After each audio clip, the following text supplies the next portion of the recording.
Hello, my name is Kathy and I work at the internet. I've done a previous video on email. Today's video is probably very important because it's about email safety. I'm just going to discuss real quick some tips and hints on how to stay safe when you do email. And at the end of this slideshow, PowerPoint presentation, I'm going to give you a few examples of what we've been talking about. So let's get started. There are certain threats you need to watch out for. Among them is a threat known as ransomware. This is a form of malware, and it can do one of two things. It can put something in the background of your computer that you don't know is there, or it can encrypt a file or your whole computer. It can encrypt all of the data on your computer, which is basically locking up your computer so you can't get on it and you can't take it to Staples or IHS computers and have them unlock it for you. The only way you could have it unlocked is to pay whatever the person or persons demand for what's called ransom. It's basically holding your computer hostage till the ransom is paid. Excuse me. The second type of threat you have to watch out for is called phishing. And this is not F-I-S-H-I-N-G, this is P-H-I-S-H-I-N-G. This is a type of scam intended to trick you into entering some type of personal information. It could be your bank account information, it could be your credit card information, or it could be a social security number. It's any way that they can get information out of you that will allow the hacker or the people access to an account. Do not ever put in this type of information. No bank, no credit card company will ever ask in an email for your personal information. They will send a letter or they will call you. Now, spoofing really doesn't concern email, but in a way it does, because spoofing is when somebody designs a website to look as a legitimate website, such as Amazon. They may copy the design of the website, the logo of the website, so it could be the Amazon logo, and they may utilize a URL that looks similar to the real site. So I'll show you an example at the end of what a spoofing website looks like. And again, this is a way of getting a hold of your account information, whether it be bank, credit union, PayPal, credit card, anything like that. Now, the man in the middle attack is more to do with businesses because this is done through a server. Somebody will hack into the server of the business and then will stand in the middle of communication between two people who work for the business. And this may be their way of getting personal information from anybody that's on the server, or it may be a way that they'll encrypt the server so that they can hold a city, a business hostage. And again, get a hold of people's social security numbers, credit card information, bank information, any financial or personal information that they have put into the business. Example is the Anthem Blue Cross Blue Shield. They were hacked a few years ago. DSW Warehouse was hacked. Unfortunately, some cities are hacked and held for ransom, so to speak, their network. So this mainly happens to businesses, but it is important that you know about it because this can affect your personal information. Now, spam, of all of the 5 types of threats, is the least threatening. It's just obnoxious. And it stands for sending and posting advertisement in mass. Basically, it's the junk mail of email. And it just clutters up your inbox. It could be an example, it would be Don Juan sits down and he gets a list of people with email addresses, say 100 people. To those 100 people, he'll send out an email that says, "Hi, I'm Don Juan. I just published my biography. Would you like to buy a copy for $29.95?" And you just look at it and you'll delete it. That's all you'll do. You might block it. We get a lot at the library on our email from student loan forgiveness companies. And unfortunately, with some of these, if you block it, they just come back with another email address. So it can get obnoxious, but it's not that bad. You have to be particularly suspicious of emails with subject lines and content which include a request to verify your bank or credit card account immediately, or it will be closed, or the account has been hacked. Now, if this happens, a bank will never, ever, or a credit card company will never send an email. They will always send a letter, or they will send or they will do a phone call. Now, if they send an email, because I do get emails from my credit union, it's something that you have to opt into when you get onto your credit union, bank, credit card company's website. If you've done opt into getting emails from them and you get an email, just delete it and call your bank to verify that that does not happen. An offer of a large sum of money in exchange for your account information. Again, no credit card company or bank will ever offer you money for your account information, for any personal information. So again, just delete this. An announcement that you're a big winner in a lottery, but you don't remember entering it. And then it says, oh, look, you won the Irish lottery. You won $1 million. But wait, you have to pay $1,500 in taxes before I'll give you the money. If you ever win anything, especially the lottery, taxes are taken out before you even get the money. State, local, federal. A request for emergency financial help from a friend who's supposedly on vacation. This is called a panic button email or phone call, because sometimes you'll get phone calls like this.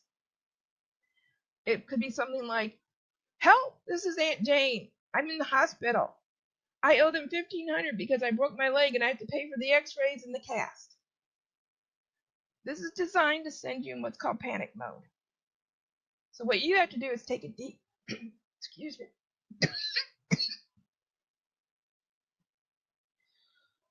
Okay, I'm sorry, ladies and gentlemen. I'm back. Okay, and this is called a panic mode request. This is designed to send you in panic mode so you don't really think it through. So what you have to do is sit back, take a deep breath, and think, what do I have to do? I have to call Aunt Jane. So you call Aunt Jane up. Hello? No, I'm not on vacation. I'm right here at home, and I'm fine. Okay, nice talking to you. Bye. And you find out Aunt Jane was never in Aruba, never broke her leg, and doesn't owe a hospital $1,500. So if you get an email like this, sit back, take a deep breath, think it through, and call the person, and then delete it. You get a threat of bad luck if you don't reply. You're getting this email, and if you don't send it on to 15 friends within 60 days, your house is going to burn down. This is exactly what it sounds like. This is a chain email, just like a chain letter. So you electronically tear this up. You just delete it. When you get emails like the last one and a chain email and you deleted them, immediately empty your trash folder, because there may be something on those emails also that will infect your computer, unfortunately. You get a request to forward an email for a certain amount of money. This is usually an email you'll get when somebody wants to take a fraudulent check to the bank and cash it for them or deposit it. Unfortunately, if you do this, you will be responsible for whatever amount of money is on that check, especially if the check bounces. This could get you into a whole mess of problems. Now, I'm not trying to scare anybody with all of this. 99% of the emails you will get will be legitimate emails because you know who they come from. Unfortunately, it's this 1% that you've got to worry about. Common sense prevails when you use email. And there are a number of common sense safety steps you can take. First of all, never ever reply to an email that asks for personal information. Like I said, no bank, no credit card, no credit union, no insurance company, anybody like that, no, the IRS, the Social Security Administration, they will never send emails. They will always send letters, and they will never ask you for your account information, your Social Security number, or anything like that. So any email you get like that, do as I say, electronically shred it, trash it, and empty your trash. Don't open or download files attached to suspicious emails. Usually these types of attachments will have some sort of malware, worm, virus on them. They could even be one that will encrypt your computer so somebody will hold your computer for ransom. So number one rule is don't open an attachment unless you know who it's from.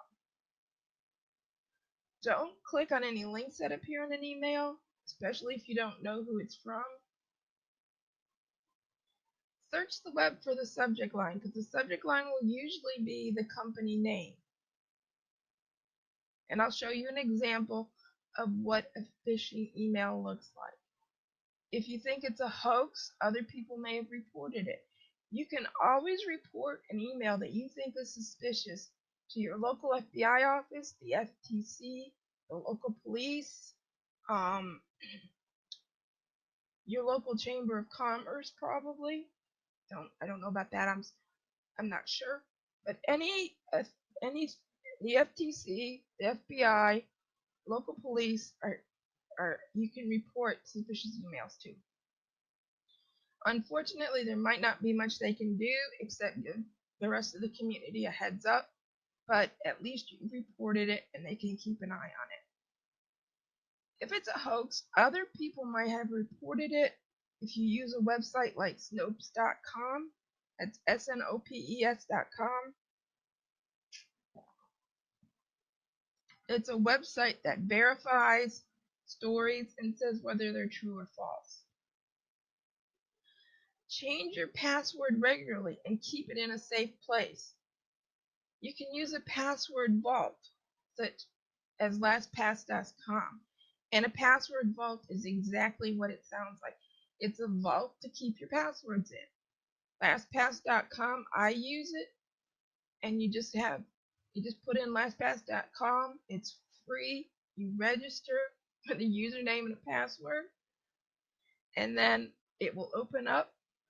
You open up another tab on your computer. You put in Amazon.com, put in your username and your password for Amazon. LastPass will ask if you want to add it. You click add, and it's added to the vault.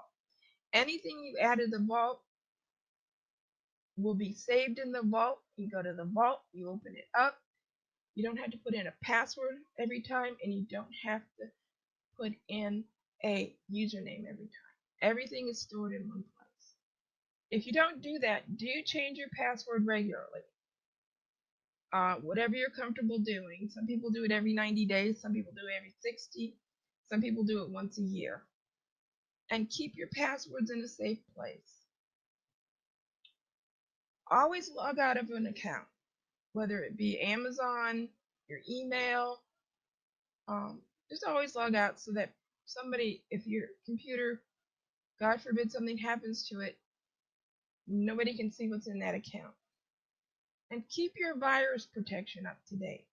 A lot of virus protection these days will also guard against malware. There's a number of companies out there, Norton, McAfee, AVG, there's one called Hitman Pro. If you want to put more than one virus protection on your computer, do it. The more the better. Some of them are free, but don't cover as much as if you pay for it. Norton has something called, and I'm sure you've seen it advertised on TV, called Norton 360, which includes LifeLock identity theft.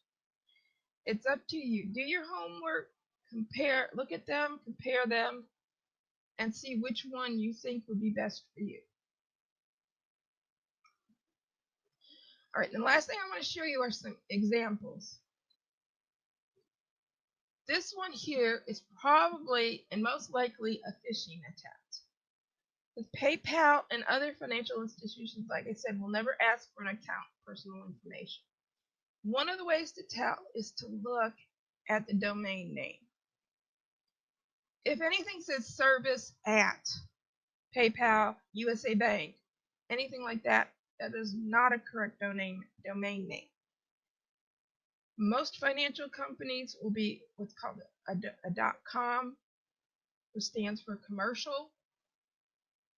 And so PayPal is paypal.com, usabank.com, psecu.com, connecticutcreditunion.com.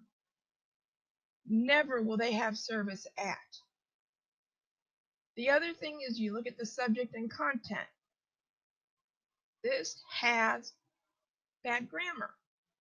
You'll need to log in your account.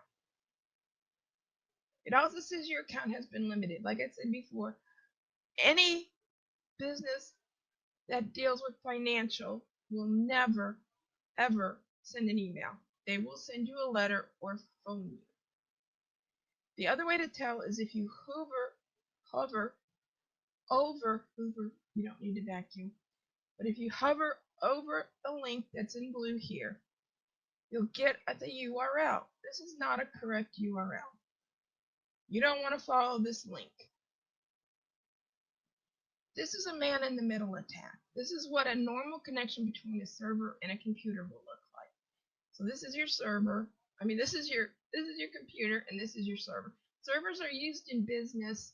They're huge computers that store all the data for the business on them. The man in the middle will intercept what's coming from the client, send it to the server, send it back to the client. It's one way of getting your information because he could hack into the server and see what financial information or personal information is there. This is a spoofed website like I was talking about earlier. If you look closely, and it is hard to see, you'll see that Amazon has two N's, not one. They also don't have, well, the logo is right, but usually with Amazon it's a little closer to the sign-in box. So this is where Password Vault comes in handy because it stores all that information. You don't have to worry about it. If you change your password, it will change it for you. And you don't have to worry about putting it in every time. This is a ransomware attack.